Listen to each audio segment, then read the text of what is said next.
Hi friends, welcome to my channel. ಎಲ್ಲರೂ ಹೇಗಿದ್ದೀರಾ friends? ಬನ್ನಿ ಫ್ರೆಂಡ್ಸ್, ಇವತ್ತು ನಾನೊಂದು ಟೀ ಸ್ನ್ಯಾಕ್ಸು ಇದು ಹೆಂಗೆ ಮಾಡೋದಂತ ಹೇಳ್ಕೊಡ್ತೇನೆ. ತುಂಬಾ ಚೆನ್ನಾಗಿರುವಂಥ ಸ್ಟಫ್ಡ್ ಚಿಕನ್ ಬಾಮ್ ಅಂತ ತುಂಬಾ ಚೆನ್ನಾಗಿರುತ್ತೆ. ಈಸಿಯಾಗಿ ಮಾಡ್ಕೋಬೋದು. ತುಂಬಾ ಟೇಸ್ಟಿಯಾದಂಥ ಒಂದು ರೆಸಿಪಿ. ನೀವು ಮನೇಲಿ ಟ್ರೈ ಮಾಡಿ. ಫಸ್ಟ್ ಟೈಮ್ ವೀಡಿಯೋ ನೋಡ್ತಾ ಇದ್ರೆ ಪ್ಲೀಸ್ ಸಬ್ಸ್ಕ್ರೈಬ್ ಮಾಡಿ, ಪಕ್ಕದಲ್ಲಿರುವಂಥ ಬೆಲ್ಲೈಕನ್ ಒತ್ತಕ್ಕೆ ಮರಿಬೇಡಿ ಫ್ರೆಂಡ್ಸ್. ಬನ್ನಿ ಫ್ರೆಂಡ್ಸ್, ಹೆಂಗೆ ಮಾಡೋದಂತ ನೋಡೋಣ. ಇವಾಗ ನಾನೊಂದು ಬೌಲ್ ತೊಗೊಂಡಿದ್ದೀನಿ. ಈ ಬೌಲಿಗೆ ನಾನಿವಾಗ 1 ಸ್ಪೂನಷ್ಟು ಈಸ್ಟನ್ನು ನಾನು ಹಾಕ್ಕೊಂಡಿದ್ದೀನಿ.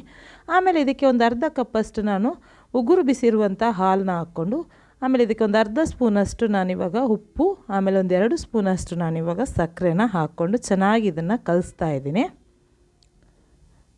ಇವಾಗ ಇದನ್ನು ಚೆನ್ನಾಗಿ ಕಲಸಿ ನಾನು ಇದನ್ನು ಪಕ್ಕದಲ್ಲಿ ಒಂದು 10 ನಿಮಿಷ ರೆಸ್ಟಿಗೆ ಇಡ್ತಾ ಇದ್ದೀನಿ. ಇವಾಗ ಮತ್ತೆ ಒಂದು 10 ನಿಮಿಷ ಆದ ನಂತರ ನಾನು ಒಂದು ಬೌಲ್ ತಗೊಂಡಿದ್ದಕ್ಕೆ ಒಂದು 2 ಕಪ್ಪಷ್ಟು ಮೈದಾನ ನಾನು ತಗೊಂಡಿದ್ದೀನಿ. ಇವಾಗ ನಾನು ಇದಕ್ಕೆ ಒಂದು ಫುಲ್ಲು ಮೊಟ್ಟೆನ ನಾನಿವಾಗ ಓಪನ್ ಮಾಡಿ ಹಾಕ್ತಾಯಿದ್ದೀನಿ. ಆಮೇಲೆ ಇದಕ್ಕೆ ರುಚಿಗೆ ತಕ್ಕಷ್ಟು ಉಪ್ಪು, ಆಮೇಲೆ ನಾನು ಆವಾಗಲೇ ಕಲಸಿಟ್ಟಿರುವಂಥ ಈಸ್ಟ್ ಇದು ಮಿಕ್ಸರ್ ಇದೆಯಲ್ವ, ಅದನ್ನು ಹಾಕ್ತಾಯಿದ್ದೀನಿ. ಮಿಕ್ಸರ್ನ ಹಾಕ್ಕೊಂಡು ಇದನ್ನು ಈ ಥರ ಕಲಿಸ್ಕೋಬೇಕು. ನೋಡಿ, ಈ ಥರ ಚೆನ್ನಾಗಿ ಇದನ್ನು ನೀವು ಸಾಫ್ಟಾಗಿರುವಂಥ ಹಿಟ್ಟು ರೆಡಿ ಮಾಡ್ಕೋಬೇಕು. ಚಪಾತಿ ಹಿಟ್ಟಿನ ಅದಕ್ಕೆ ಕಲಿಸ್ಕೋಬೇಕು. ಇದನ್ನು ಕಲಿಸ್ಕೊಳ್ಳುವಾಗ ಏನು ಮಾಡಬೇಕು ಅಂದರೆ ಒಂದು 2 ಸ್ಪೂನಷ್ಟು ಬಟರ್, ಇಲ್ಲಾಂದರೆ ಆಯಿಲು, ಯಾವುದೂ ಆಗುತ್ತೆ, ಆಪ್ಷನಲ್ಲು. ಬಟರ್ ಆಗುತ್ತೆ, ಆಯಿಲ್ ಆಗುತ್ತೆ. ಹಾಕ್ಕೊಂಡು ಇದನ್ನು ಚೆನ್ನಾಗಿ ಸಾಫ್ಟಾಗಿರುವಂಥ ಸ್ಮೂತಾಗಿರುವಂಥ ಒಂದು ಹಿಟ್ಟನ್ನು ರೆಡಿ ಮಾಡ್ಕೋಬೇಕು. ಇವಾಗ ಕರೆಕ್ಟಾಗಿ ಪರ್ಫೆಕ್ಟಾಗಿ ಸ್ಮೂತಾಗಿರುವಂಥ ಒಂದು ಹಿಟ್ಟು ರೆಡಿ ಆಯಿತು. ಇದನ್ನು ನಾನಿವಾಗ ಮೇಲ್ಗಡೆ ಏನು ಮಾಡ್ತಾಯಿದ್ದೀನಿ ಅಂದರೆ ಒಂದು 2 ಸ್ಪೂನಷ್ಟು ಆಯಿಲ್ ಹಾಕ್ಕೊಂಡು ಇದರ ಮೇಲ್ಗಡೆ ನಾನು ಹಾರ್ಡ್ ಆಗಬಾರ್ದು ಅಂತ ಹೇಳಿ ಇದನ್ನು ಮೇಲ್ಗಡೆ ಆಯಿಲ್ ಹಾಕ್ಕೊಂಡು ಇಡ್ತಾಯಿದ್ದೀನಿ. ಇದನ್ನು ಒಂದು 30 ನಿಮಿಷ ರೆಸ್ಟಿಗೆ ಇಡ್ತಾಯಿದ್ದೀನಿ. ಇವಾಗ ನಾನು ಫಿಲ್ಲಿಂಗ್ ರೆಡಿ ಮಾಡ್ತಾಯಿದ್ದೀನಿ. ಗ್ಯಾಸ್ ಆನ್ ಮಾಡಿಕೊಂಡು ಒಂದು ಬಾಣಲಿನ ಇಟ್ಕೊಂಡಿದ್ದೀನಿ. ಇದಕ್ಕೆ ನಾನು ಒಂದು 2 ಸ್ಪೂನಷ್ಟು ತುಪ್ಪನ ಹಾಕ್ತಾಯಿದ್ದೀನಿ. ನೀವು ನಾರ್ಮಲ್ ಆಯಿಲಲ್ಲೂ ಮಾಡ್ಕೋಬೋದು. ಇದಕ್ಕೆ ನಾನು 1 ಸ್ಪೂನಷ್ಟು ಶುಂಠಿ ಮತ್ತು ಬೆಳ್ಳುಳ್ಳಿ ಪೇಸ್ಟು, ಆಮೇಲೆ 1 ಸ್ಪೂನಷ್ಟು ನಾನು ಗ್ರೀನ್ ಚಿಲ್ಲಿ ಪೇಸ್ಟನ್ನು ಹಾಕ್ಕೊಂಡು ಚೆನ್ನಾಗಿ ಇದನ್ನು ಒಂದು ನಿಮಿಷ, ಇಲ್ಲಾಂದರೆ ಒಂದು ಸ್ವಲ್ಪ ಹೊತ್ತು ಇದನ್ನು ಫ್ರೈ ಮಾಡ್ಕೋಬೇಕು. ಒಂದು ಒಳ್ಳೆ ಅರೋಮ ಬರುವವರೆಗೂ ಇದನ್ನು ಫ್ರೈ ಮಾಡ್ಕೊಳ್ಳಿ. ಫ್ರೈ ಆದ ನಂತರ ಇದಕ್ಕೆ ನಾನು ಬೇಯಿಸಿರುವಂಥ ಚಿಕನ್ನ ನಾನಿವಾಗ ಹಾಕ್ತಾಯಿದ್ದೀನಿ. ಚಿಕನ್ ಬೇಯಿಸಿ ಅದನ್ನು ಬಿಡಿಸಿರುವಂತಹ ಚಿಕನ್ನ ಹಾಕ್ಕೋಬೇಕು. ಒಂದು 250 ಗ್ರಾಮಷ್ಟು ಹಾಕ್ಕೊಂಡು ಇದನ್ನು ಸ್ವಲ್ಪ ಶುಂಠಿ ಮತ್ತು ಬೆಳ್ಳುಳ್ಳಿ ಪೇಸ್ಟ್ ಜೊತೆ ಇದನ್ನು ಫ್ರೈ ಮಾಡ್ಕೊಳ್ಳಿ. ಇದನ್ನು ಒಂದು 30 ಸೆಕೆಂಡು ಫ್ರೈ ಮಾಡಿಕೊಂಡ್ರೆ ಸಾಕು ಚಿಕನ್ ಹಾಕಿ. ಆಮೇಲೆ ಇದಕ್ಕೆ ಮೀಡಿಯಮ್ ಸೈಜ್ 2 ಆನಿಯನ್ನ ಸಣ್ಣಗೆ ಕಟ್ ಮಾಡಿಕೊಂಡು ಹಾಕ್ಕೋಬೇಕು. ಅದನ್ನು ಒಂದು ಸ್ವಲ್ಪ ಫ್ರೈ ಮಾಡ್ಕೊಳ್ಳಿ. ಆಮೇಲೆ ಇದಕ್ಕೆ ಒಂದು ಅರ್ಧ ಕಪ್ಪಷ್ಟು ನಾನಿವಾಗ ಕ್ಯಾಪ್ಸಿಕಮ್ನ ಹಾಕ್ಕೋಬೇಕು. ನಿಮಗೆ ಜಾಸ್ತಿ ಕ್ಯಾಪ್ಸಿಕಮ್ ಇಷ್ಟ ಅಂದರೆ 1 ಕಪ್ಪು ಹಾಕ್ಕೊಂಡ್ರೂ ಆಗುತ್ತೆ, ಇಲ್ಲ ಒಂದು ಅರ್ಧ ಕಪ್ಪಷ್ಟು ಹಾಕ್ಕೊಂಡ್ರೂ ಸಾಕಾಗುತ್ತೆ. ಇವಾಗ ಇದಕ್ಕೆ ನಾನು ಚೆನ್ನಾಗಿ ಇದನ್ನು ಮಿಕ್ಸ್ ಮಾಡ್ಕೋತಾ ಇದ್ದೀನಿ. ಮಾಡಿಕೊಂಡು ಇವಾಗ ರುಚಿಗೆ ತಕ್ಕಷ್ಟು ಉಪ್ಪನ್ನ ಹಾಕ್ಕೊಂಡು ಇದನ್ನು ಚೆನ್ನಾಗಿ ಇದನ್ನು ಬೇಯಿಸ್ಕೋಬೇಕು. ಮೀಡಿಯಮ್ ಫ್ಲೇಮಲ್ಲಿ ಇದನ್ನು ಬೇಯಿಸ್ಕೋಬೇಕು. ಅಂದರೆ ಒಂದು 2 ನಿಮಿಷದಷ್ಟು ನೀವು ಇದನ್ನು ಮೀಡಿಯಮ್ ಫ್ಲೇಮಲ್ಲಿ ಬೇಯಿಸ್ಕೊಳ್ಳಿ. ಆನಿಯನ್ ಮತ್ತು ಕ್ಯಾಪ್ಸಿಕಮ್ ಬೇಯಬೇಕು. ಇದು ಬೆಂದ ನಂತರ ಇದಕ್ಕೆ ನಾನಿವಾಗ 1 ಸ್ಪೂನಷ್ಟು ರೆಡ್ ಚಿಲ್ಲಿ ಸಾಸ್ ಮತ್ತು 1 ಸ್ಪೂನಷ್ಟು ಸೋಯಾ ಸಾಸ್ನ ಹಾಕ್ತಾಯಿದ್ದೀನಿ. ಆಮೇಲೆ 1 ಸ್ಪೂನಷ್ಟು ಟೊಮೆಟೊ ಕೆಚಪ್ ಬರುತ್ತಲ್ಲ, ಇಲ್ಲಾಂದರೆ ಟೊಮೆಟೊ ಸಾಸು ಅದು ಆಗುತ್ತೆ. ಹಾಕ್ಕೊಂಡು ಇದನ್ನು ಚೆನ್ನಾಗಿ ಫ್ರೈ ಮಾಡ್ಕೊಳ್ಳಿ. ನೀವು ನೀವು ಉರಿನ ಮೀಡಿಯಮ್ ಫ್ಲೇಮಲ್ಲೇ ಇಟ್ಟು ಇದನ್ನು ಫ್ರೈ ಮಾಡ್ಕೋಬೇಕು.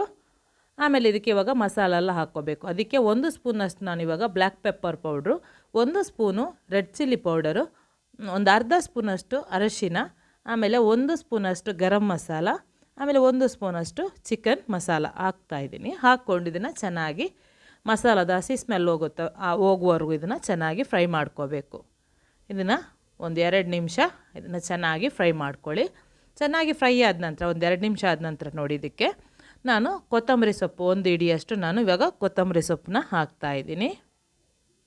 ಕಟ್ ಮಾಡಿರುವಂಥ ಕೊತ್ತಂಬರಿ ಸೊಪ್ಪು ಹಾಕ್ಕೊಂಡಿದ್ದು ರೆಡಿ ಆಯಿತು ಫಿಲ್ಲಿಂಗ್. ಇವಾಗ ನಾನು ಆವಾಗಲೇ ಕಲಸಿರುವಂಥ ಹಿಟ್ಟಿದೆಯಲ್ಲ, 30 ಮಿನಿಟ್ಸ್ ಆದ ನಂತರ ನೋಡಿ ತೆಗೆದು ಕೈಯಲ್ಲಿ ಈ ಥರ ಚೆನ್ನಾಗಿ ನಾದ್ಕೋಬೇಕು. ಹಿಟ್ಟು ಚೆನ್ನಾಗಿ ಸ್ಮೂತಾಗೋರ್ಗು ಈ ಥರ ಕೈಯಲ್ಲಿ ಒಂದು ಸಲ ಈ ಥರ ಚೆನ್ನಾಗಿ ನಾದ್ಕೊಂಡ್ರೆ ಸಾಕು. ಇವಾಗ ನಾವು 2 ಕಪ್ಪಷ್ಟು ಮೈದಾ ತೊಗೊಂಡಿದ್ದೀವಲ್ವ, ಅದರಲ್ಲಿ ಏನಾಗುತ್ತೆ ಅಂದರೆ ಒಂದು 4 ಉಂಡೆಗಳನ್ನ ಮಾಡ್ಕೋಬೇಕು. ನೀವು 1 ಕಪ್ಪು ಹಿಟ್ಟು ತೊಗೊಂಡ್ರೆ ಅದರಲ್ಲಿ 2 ಚಪಾತಿ ಅಂದರೆ ಉಂಡೆಗಳನ್ನ ಮಾಡ್ಕೋಬೇಕು. ನಾನಿವಾಗ 2 ಕಪ್ ತೊಗೊಂಡಿದ್ದೀನಿ, 4 ಉಂಡೆಗಳನ್ನ ಮಾಡ್ಕೊಂಡಿದ್ದೀನಿ. ಮಾಡ್ಕೊಂಡು ಇವಾಗ ಪಕ್ಕದಲ್ಲಿ ಇಟ್ಟಿದ್ದೀನಿ. ಒಂದೊಂದಾಗಿ ಇದನ್ನು ಚಪಾತಿ ಥರ ನೀವು ಲಟ್ಟಿಸ್ಕೋಬೇಕು. ಜಾಸ್ತಿ ದಪ್ಪಗಿರಬಾರ್ದು ಈ ಚಪಾತಿ, ತೆಳ್ಳಗಾಗಿ ಲಟ್ಟಿಸ್ಕೊಳ್ಳಿ. ನೋಡಿ ಈ ಥರ ಕೈಯಲ್ಲಿ ಚಪಾತಿನ ನೀವು ಹೆಂಗೆ ಲಟ್ಟಿಸ್ತೀರ ಹಂಗೆ ಲಟ್ಟಿಸ್ಕೋಬೇಕು. ಅಗಲಕ್ಕೆ ನೀವು ಚಪಾತಿ ಸ್ವಲ್ಪ ಸಣ್ಣಗೆ ಮಾಡ್ಕೋತೀರಾ, ಈ ರೊಟ್ಟಿ ಇದೆಯಲ್ವ ಇದನ್ನು ಒಂದು ಸ್ವಲ್ಪ ದೊಡ್ಡದಾಗಿ ನೀವು ಮಾಡ್ಕೋಬೇಕು. ಇವಾಗ 2ನೇ ಸೆಕೆಂಡು ನಾನಿವಾಗ ಸೇಮ್ ಅದೇ ಥರ ಮಾಡ್ತಾಯಿದ್ದೀನಿ ಚಪಾತಿ ಥರ. ಈ ಥರ ಮಾಡಿಕೊಂಡು ನೀವು ಪಕ್ಕದಲ್ಲಿ ಇಟ್ಕೋಬೇಕು. ಇವಾಗ 2 ಚಪಾತಿ ರೆಡಿ ಆಯಿತು ನೋಡಿ. ಇವಾಗ ನಾನು ಇದನ್ನು ಒಂದು ಚಪಾತಿನ ಇವಾಗ ತಗೊಂಡಿದ್ದೀನಿ. ಇವಾಗ ಒಂದು ಗ್ಲಾಸ್ನ ತಗೋಬೇಕು. ಒಂದು ಶಾರ್ಪ್ ಆಗಿರುವಂತಹ ಗ್ಲಾಸ್ ಇರುತ್ತಲ್ವ ಸೈಡು, ಅದನ್ನು ತಗೊಂಡು ಈ ಥರ ನೋಡಿ ಬರೀ ಹಚ್ಚಿ ಮಾತ್ರ ಬರೋ ಥರ ಮಾಡ್ಕೋಬೇಕು. ಅಂದರೆ ಫುಲ್ ಕಟ್ ಮಾಡೋಕ್ಕೆ ಹೋಗಬೇಡಿ, ಜಸ್ಟ್ ಇದರ ಹಚ್ಚಿ ಬರಬೇಕು ಅಷ್ಟೇ. ರೌಂಡ್ ಆಗಿರುವಂಥ ಸರ್ಕಲ್ ಆಗಿರುವಂಥ ಒಂದು ಶೇಪ್ ಬಂದರೆ ಸಾಕು. ಇವಾಗ ಈ ಸರ್ಕಲ್ ಆಗಿರುವಂಥ ಶೇಪ್ ಒಳಗಡೆ ಏನು ಮಾಡಬೇಕಂದ್ರೆ ಮಧ್ಯಕ್ಕೆ ನಾನಿವಾಗ ಟೊಮೆಟೊ ಸಾಸ್ನ ಹಾಕ್ತಾಯಿದ್ದೀನಿ. ಆ ಸರ್ಕಲ್ ಒಳಗಡೆ ಬರಬೇಕು, ಹೊರಗಡೆ ಬರ್ದಂಗೆ ನೀವು ಸಾಸ್ನ ಹಾಕ್ಕೋಬೇಕು. ಆಮೇಲೆ ಇದಕ್ಕೆ ಮಯೋನಸ್ 1 ಸ್ಪೂನಷ್ಟು ನಾನು ಹಾಕ್ಕೊಂಡಿದ್ದೀನಿ. ಇವಾಗ ನಾನು ಬೇಯಿಸಿರುವಂಥ ಮೊಟ್ಟೆನ ನಾನಿವಾಗ ಸ್ಲೈಸ್ ಮಾಡಿಕೊಂಡು ಇವಾಗ ಇಡ್ತಾಯಿದ್ದೀನಿ. ಅದ್ರ ಮೇಲ್ಗಡೆ ನಾನು ಆವಾಗಲೇ ಮಾಡಿರುವಂಥ ಚಿಕನ್ ಫಿಲ್ಲಿಂಗ್ಸ್ ಇದೆಯಲ್ವ ಅದನ್ನು ಇಡ್ತಾಯಿದ್ದೀನಿ. ಅದೇ ಥರ ಉಳಿದಿರುವಂಥ ಎಲ್ಲ ನಾನು ಸರ್ಕಲ್ ಮಾಡ್ಕೊಂಡಿದ್ದೆಲ್ಲ ಅದಕ್ಕೆಲ್ಲ ಮಾಡ್ಕೊಂಡಿದ್ದೀನಿ. ನೀವು ಬೇಕಂದರೆ ನೀವು ಆಪ್ಷನಲ್ ಇದು ಮೊಟ್ಟೆನ ಮಯೋನಸ್ ನಂತರ ಹಾಕಿದ್ರೂ ಆಗುತ್ತೆ. ಇಲ್ಲ ಅಂದರೆ ನೀವು ಚಿಕನ್ ಫಿಲ್ಲಿಂಗ್ಸ್ ಇರುತ್ತಲ್ಲ ನಾನು ಇವಾಗ ಮಾಡ್ತಾಯಿದ್ದೀನಿ ನೋಡಿ, ಇದೇ ಥರ ಮಾಡಿಕೊಂಡ್ರೂ ಆಗುತ್ತೆ. ಮೇಲ್ಗಡೆ ಎಗ್ ಸ್ಲೈಸ್ನ ಇಟ್ಕೊಂಡ್ರೂ ಆಗುತ್ತೆ, ಒಳಗಡೆನೂ ಇಟ್ಕೊಂಡ್ರೂ ಆಗುತ್ತೆ. ಇದೇ ಥರ ನಾನು ಉಳಿದಿರೋಂಥ ಎಲ್ಲನ ನಾನು ಮಾಡ್ಕೋತೀನಿ ನೋಡಿ. ಇವಾಗ ಮೇಲ್ಗಡೆ ಎಲ್ಲ ಸ್ಲೈಸ್ನ ಇಟ್ಟಿದ್ದೀನಿ. ಇದ್ರ ಮೇಲ್ಗಡೆ ನಾನು ಆವಾಗಲೇ ಮಾಡಿರುವಂಥ ಇನ್ನೊಂದು ಚಪಾತಿ ಇದೆಯಲ್ವ ಆ ಚಪಾತಿನ ಇಡ್ತಾಯಿದ್ದೀನಿ ನೋಡಿ. ಇದನ್ನು ಏನು ಮಾಡಬೇಕು, ಫುಲ್ ಕವರ್ ಮಾಡ್ಕೋಬೇಕು. ಸೈಡೆಲ್ಲ ಕ್ಲೀನಾಗಿ ಈ ಥರ ಪ್ರೆಸ್ ಮಾಡಿಕೊಂಡು ಕವರ್ ಮಾಡ್ಕೋಬೇಕು. ಆಮೇಲೆ ಗ್ಲಾಸ್ ತಗೊಂಡು ಇದನ್ನು ಈ ಥರ ನೋಡಿ ಫುಲ್ಲು ಕಟ್ಲೆಟ್ ಥರ ಮಾಡ್ಕೋಬೇಕು. ರೌಂಡ್ ಶೇಪಿಗೆ ಕಟ್ ಮಾಡ್ಕೋಬೇಕು ಗ್ಲಾಸಲ್ಲಿ. ಇದೇ ಥರ ನೀವು ಚಿಕನ್ ಫಿಲ್ಲಿಂಗ್ಸ್ ಹಾಕಿದ್ದೀರಾ ಅದು ಕಾಣುತ್ತೆ, ಅಲ್ಲೇ ಬರೀ ಅದನ್ನು ಪ್ರೆಸ್ ಮಾಡಿಕೊಂಡು ಈ ಥರ ಕಟ್ಲೆಟ್ ಥರ ಕಟ್ ಮಾಡಿಕೊಂಡ್ರೆ ರೌಂಡ್ ಶೇಪಲ್ಲಿ ಈ ಥರ ನೋಡಿ. ಇದು ಹೊರಗಡೆ ಏನು ಬರಲ್ಲ. ಈ ಥರ ಮಾಡಿಕೊಂಡ್ರೆ ಫುಲ್ಲು ಕವರ್ ಆಗಿರುತ್ತೆ. ನೀವು ಮತ್ತು ಇದನ್ನು ಹಿಂಗೇ ನೀವು ಡೀಪ್ ಫ್ರೈ ಮಾಡ್ಕೋಬೋದು ನೋಡಿ. ಈ ಥರ ನಾನು ಕಟ್ ಮಾಡ್ತಾಯಿದ್ದೀನಿ ನೋಡಿ. ಇವಾಗ ನಾನು ಇದನ್ನು ರೆಡಿ ಮಾಡ್ಕೊಂಡು ಇಟ್ಕೊಂಡಿದ್ದೀನಿ ಪಕ್ಕದಲ್ಲೇ. ಇವಾಗ 2 ಮೊಟ್ಟೆನ ತೊಗೊಂಡಿದ್ದೀನಿ, ಓಪನ್ ಮಾಡಿರುವಂಥ 2 ಮೊಟ್ಟೆ. ಇದಕ್ಕೆ ನಾನೊಂದು ಅರ್ಧ ಕಪ್ಪಷ್ಟು ಅಂದರೆ ಒಂದು 4 ಸ್ಪೂನಷ್ಟು ನಾನಿವಾಗ ಮಿಲ್ಕ್ನ ಆ್ಯಡ್ ಮಾಡ್ತಾಯಿದ್ದೀನಿ. ಹಾಲನ್ನ ಹಾಕ್ಕೊಂಡು ಚೆನ್ನಾಗಿ ಇದನ್ನು ವಿಸ್ಕ್ ಮಾಡ್ಕೋಬೇಕು. ಈ ಥರ ಮಿಕ್ಸ್ ಮಾಡ್ಕೋಬೇಕು. ಮೊಟ್ಟೆ ಮತ್ತು ಹಾಲು ಚೆನ್ನಾಗಿ ಮಿಕ್ಸ್ ಆಗೋವರೆಗೂ ಇದನ್ನು ಮಿಕ್ಸ್ ಮಾಡ್ಕೊಳ್ಳಿ. ಆಮೇಲೆ ಇದಕ್ಕೆ ಬ್ರೆಡ್ ಕ್ರಮ್ಸು ಬೇಕಾಗುತ್ತೆ. ಇದನ್ನು ನಾನೊಂದು ಪ್ಲೇಟಲ್ಲಿ ಹಾಕ್ಕೊಂಡು ಇಟ್ಕೊಂಡಿದ್ದೀನಿ. ಇವಾಗ ನಾನು ಬಾಂಬ್ಸನ್ನು ಮಾಡ್ಕೊಂಡು ಇಟ್ಕೊಂಡಿದ್ದಲ್ವ ಆ ಬಾಂಬ್ಸನ್ನ ಇವಾಗ ನಾನೇನು ಮಾಡ್ತಾಯಿದ್ದೀನಿ ಅಂದರೆ ಎಗ್ ಬೀಟ್ ಮಾಡಿರುವಂಥ ಎಗ್ ಇದೆಯಲ್ವ ಅದಕ್ಕೆ ಹಾಕಿ ಅದರಲ್ಲಿ ಚೆನ್ನಾಗಿ ಕೋಟ್ ಮಾಡಿದ ನಂತರ ಅದನ್ನು ನಾನಿವಾಗ ಬ್ರೆಡ್ ಕ್ರಮ್ಸಿಗೆ ಹಾಕ್ಕೊಂಡಿದ್ದೀನಿ.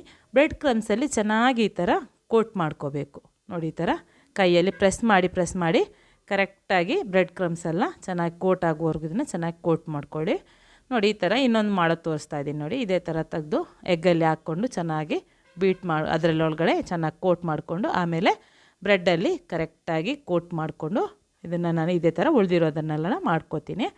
ಈ ಥರ ಮಾಡೋದ್ರಿಂದ ನೀವು ಎಲ್ಲಾದರೂ ಒಂದು ಸ್ವಲ್ಪ ಓಪನ್ ಇದ್ರೂ ಫಿಲ್ಲಿಂಗು ಅದೇನಾಗುತ್ತೆ ಅಂದರೆ ಫುಲ್ ಕವರ್ ಆಗಿ ಹೋಗ್ಬಿಡುತ್ತೆ. ಇವಾಗ ನಾನು ಮೀಡಿಯಮ್ ಫ್ಲೇಮಲ್ಲಿ ನಾನಿವಾಗ ಆಯಿಲ್ನ ಬಿಸಿ ಮಾಡ್ಕೊಂಡಿದ್ದೀನಿ. ಈ ಬಿಸಿಯಾದ ಆಯಿಲಿಗೆ ನಾನಿವಾಗ ಆವಾಗಲೇ ಕೋಟ್ ಮಾಡಿರುವಂಥದ್ದನ್ನು ಹಾಕ್ತಾಯಿದ್ದೀನಿ. ಈ ಥರ ಡೀಪ್ ಫ್ರೈನ ಮಾಡ್ಕೋಬೇಕು. ಈ ಥರ ನೋಡಿ, ಇದು ಗೋಲ್ಡನ್ ಬ್ರೌನ್ ಬರೋವರೆಗೂ ಇದನ್ನು ಚೆನ್ನಾಗಿ ಫ್ರೈ ಮಾಡ್ಕೊಳ್ಳಿ. ಒಂದು 2 ನಿಮಿಷ ಆದ ನಂತರ ಹಾಕ್ಕೊಂಡು 2 ನಿಮಿಷ ಆದ ನಂತರ ಇದನ್ನು ಈ ಥರ ಮಗ್ಚಿ ಹಾಕಬೇಕು. ಆಮೇಲೆ ಇದನ್ನು ಐ ಫ್ಲೇಮಲ್ಲಿ ನೀವು ಮಾಡೋಕ್ಕೆ ಹೋಗಬೇಡಿ, ಬರ್ನ್ ಆಗಿಬಿಡುತ್ತೆ. ಅಂದರೆ ಒಂದು ಕಹಿ ಟೇಸ್ಟ್ ಬರುತ್ತೆ. ಇದನ್ನು ಮೀಡಿಯಮ್ ಫ್ಲೇಮಲ್ಲಿ ನೀವು ಇದನ್ನು ಫ್ರೈ ಮಾಡ್ಕೋಬೇಕು. ಇದು ಗೋಲ್ಡನ್ ಬ್ರೌನ್ ಬರೋವರೆಗೂ ಇದನ್ನು ಫ್ರೈ ಮಾಡಿಕೊಂಡ್ರೆ ಸಾಕು. ಇವಾಗ ನೋಡಿ ಗೋಲ್ಡನ್ ಬ್ರೌನ್ ಕಲರ್ ಬಂತು. ಇದನ್ನು ನಾನು ಒಂದೊಂದಾಗಿ ತೆಗಿತಾ ಇದ್ದೀನಿ. ತುಂಬಾ ಟೇಸ್ಟಿಯಾಗಿರುತ್ತೆ. ಆಮೇಲೆ ಇದಕ್ಕೆ ಚೀಸಲ್ಲಿ ಹಾಕ್ಕೊಂಡ್ರೆ ಇನ್ನೂ ಟೇಸ್ಟಿಯಾಗಿರುತ್ತೆ ನೋಡಿ. ಇವಾಗ ಇದನ್ನು ನಾನು ಎಲ್ಲನ ಫ್ರೈ ಮಾಡ್ಕೊಂಡು ತಗೊಂಡಿದ್ದೀನಿ. ತುಂಬಾ ಸಿಂಪಲ್ ಆಗಿರುವಂಥ ಒಂದು ಈವ್ನಿಂಗ್ ಸ್ನ್ಯಾಕ್ಸು. ನೀವು ಟೀಗೆಲ್ಲ ಈ ಸ್ನ್ಯಾಕ್ಸನ್ನ ಮಾಡ್ಕೊಂಡು ತಿನ್ಕೋಬೋದು. ತುಂಬಾ ಚೆನ್ನಾಗಿರುತ್ತೆ. ಈ ಸ್ನ್ಯಾಕ್ಸ್ ಬಂದು ಮಕ್ಕಳಿಗೆಲ್ಲ ತುಂಬಾ ಇಷ್ಟ ಆಗುತ್ತೆ. ನೀವು ಮನೇಲಿ ಒಂದು ಸಲ ಟ್ರೈ ಮಾಡಿ ಫ್ರೆಂಡ್ಸ್. ಟ್ರೈ ಮಾಡಿ ಹೆಂಗಾಯಿತು ಅಂತ ನನಗೆ ಕಮೆಂಟಲ್ಲಿ ಒಂದು ಕಮೆಂಟ್ ಹಾಕೋಕ್ಕೆ ಮರಿಬೇಡಿ ಫ್ರೆಂಡ್ಸ್. ಈ ವಿಡಿಯೋನ ನಿಮ್ಮ ಫ್ಯಾಮಿಲಿ, ಫ್ರೆಂಡ್ಸಿಗೆ, ರಿಲೇಟಿವ್ಸ್ಗೆ ಎಲ್ಲರಿಗೂ ಶೇರ್ ಮಾಡಿ. ಹಾಗೆಯೇ ಈ ವಿಡಿಯೋಗೆ ಲೈಕ್ ಕೊಡೋದಂತೂ ಮರೀಲೇಬೇಡಿ ಫ್ರೆಂಡ್ಸ್. ಇವಾಗ ನಾನು ಓಪನ್ ಮಾಡಿ ತೋರಿಸ್ತಾ ಇದ್ದೀನಿ ನೋಡಿ, ತುಂಬಾ ಚೆನ್ನಾಗಿ ಬಂದಿದೆ, ತುಂಬಾ ಕ್ರಿಸ್ಪಿಯಾಗಿದೆ. ನೆಕ್ಸ್ಟ್ ನಾನು ಹೊಸ ರೆಸಿಪಿಯೊಂದಿಗೆ ಹೊಸ ವಿಡಿಯೋ ಜೊತೆ ಬರ್ತೀನಿ ಫ್ರೆಂಡ್ಸ್. ಬಾಯ್.